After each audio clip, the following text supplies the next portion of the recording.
All right, today we're going to talk about one of the most powerful tools out there for UK investors, the Stocks and Shares ISA. We're going to cut right through the jargon and get straight to what it is, how it actually works, and whether it's the right place for your money. Let's dive in. So let's just kick things off with a really simple but kind of mind-blowing question.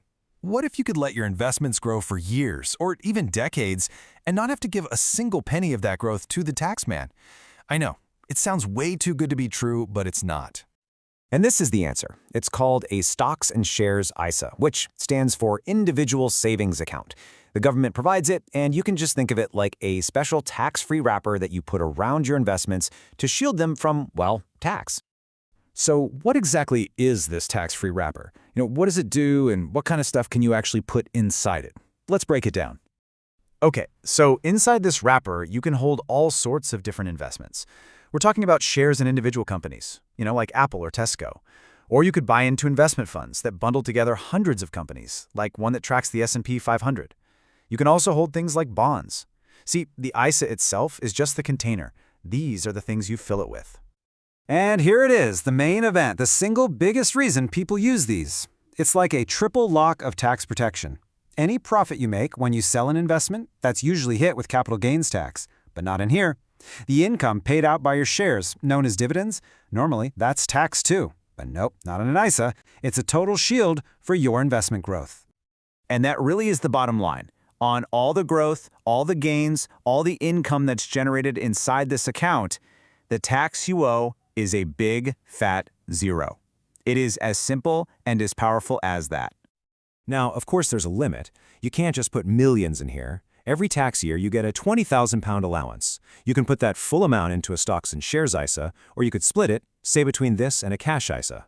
The most important thing to remember is it's a use it or lose it deal. Your allowance resets every single year. Okay, so this all sounds great in theory, but you're probably wondering, is it a huge pain to actually set up? Well, honestly, no. It's actually just a few basic steps.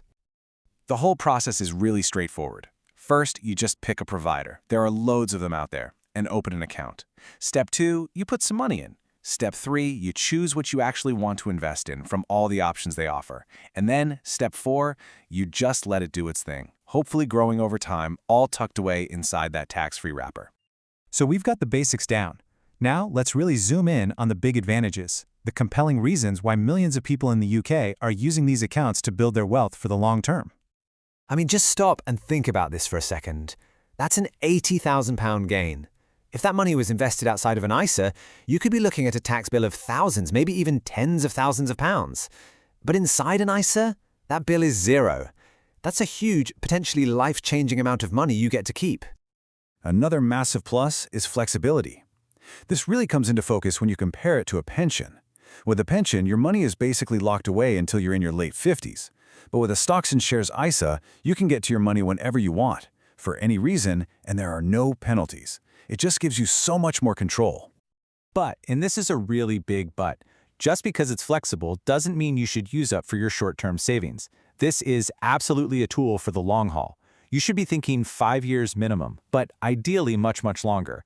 That's because the real magic of investing only happens when you give your money enough time to ride out the inevitable bumps in the market and let your returns really start to compound on themselves. All right, we have to have a balanced conversation here.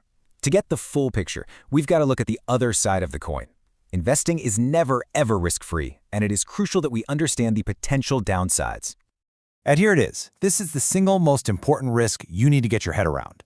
Unlike a savings account where your money is safe, here it's not guaranteed. The value of your investments can and will go down as well as up. You could get back less than you put in. Big market drops are a completely normal part of investing. It's not a question of if they'll happen, but when.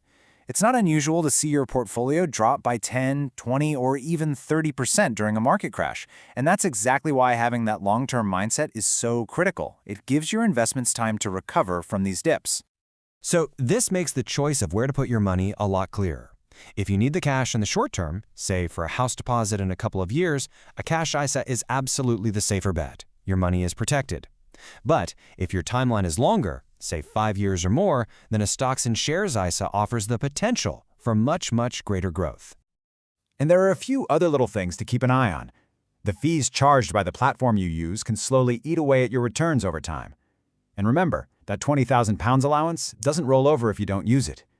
But maybe the biggest risk of all is your own emotions, that powerful temptation to panic and sell everything when the market is crashing. That often turns a temporary paper loss into a very real one. Okay, we've covered what it is, how it works, the good and the bad. So that really brings us to the final and most important question of all.